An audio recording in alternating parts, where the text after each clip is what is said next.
Hey, this is Zaza Pachulia from Golden State Warriors, and you're watching Bay Area Sports Wrap. Yeah, I think just our attention to detail to start the game on the defensive end, and then just our physicality.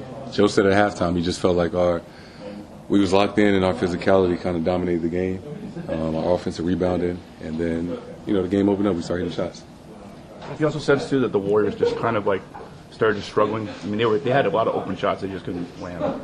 Yeah, trust me, we've been there before. It's definitely a make and miss league. Sometimes you're just not hitting shots. What's the key to not being bored with the process?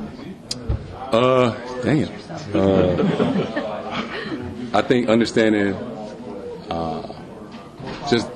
I've been through it before, and I've been through spurts of the season where I was trying to rush to get to the end and skip steps, and it resulted in us losing in the conference finals. Whereas last year, we didn't get bored, we didn't skip steps. We just tried to get a little bit better every day, and we knew the result with that. So keeping that in perspective and just understand it's hard. It's hard to win night in and night out in the league. I don't think it's a question of are we bored or not. It's tough. We get everybody's best shot. We put a lot of work in, and sometimes we don't play as well as we would like to, and that can be frustrating sometimes. But I wouldn't say we bored or anything. A couple games come out in the first quarter, come back in later. Do those rotations kind of influence your rhythm at all, or just does that impact you at all in terms of when you're going in the game, when you're coming out, and is that stuff going in? Yeah, it's something me and Joe talk about. For most of the season, I was playing the whole first quarter, in the third, and then we just kind of had a talk of, things changed, dynamics changed. KP came back. What's best for our team, and maybe we start in the fourth quarter or whatever. And all of us, we just got to be open-minded. And it can fluctuate throughout the season. And knowing that you're going to play 34, 35 minutes is all ends up the same. Just, patterns change, but you just got to be open-minded to that. Can you talk a little bit about that being an adjustment for him? He used to play those full first quarter stretches. That communication piece, and we talked about that going into games. What's that like? Just kind of establishing, all right, this is when I'm going to be in this one, that sort of thing. You talk about it before a stretch or before a game or whatever. Most of my career I would always come out 6 minutes, and so it was new to me to play the whole first and third quarter. It takes some getting used to. Jayson, before the game, Steve Kerr was talking about this kind of stretch you guys are in. Obviously, he's experienced it before. He said if he was a Celtics fan, he wouldn't be concerned. He said it's normal was the word he used.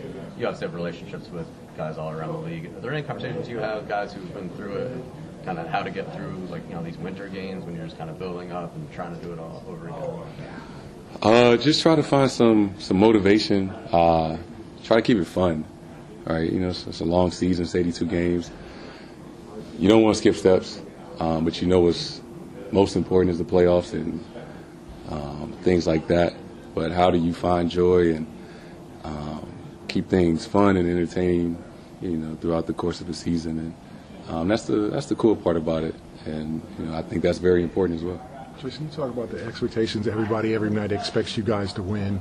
How do you kind of respond from nights like Saturday when, personally, just trying to get over the kind of the disappointment and just bounce back less than a day and a half? How do you kind of get over that, knowing outside expectations expect you guys to obviously win by 30 every night, but your own personal expectations?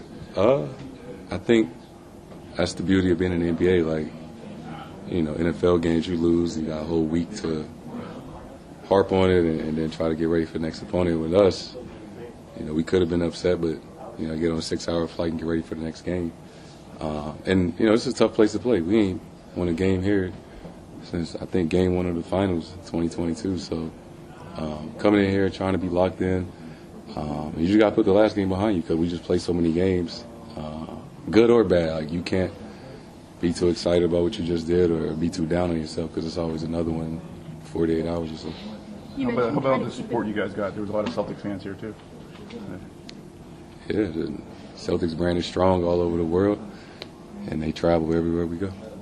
You mentioned trying to keep things fun. What does that look like? Is it, we see clips of like you guys playing pickleball and like doing other sports. Is it stuff like that, or is it like how do you guys keep it fun? Yeah, I mean pickleball, or playing football, or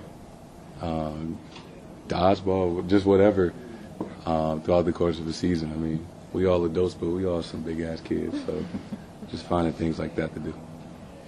Thanks, Ray. Hi, fans. A's broadcaster Ken Korak for Bay Area Sports Wrap. Please give us a like and subscribe to our YouTube channel.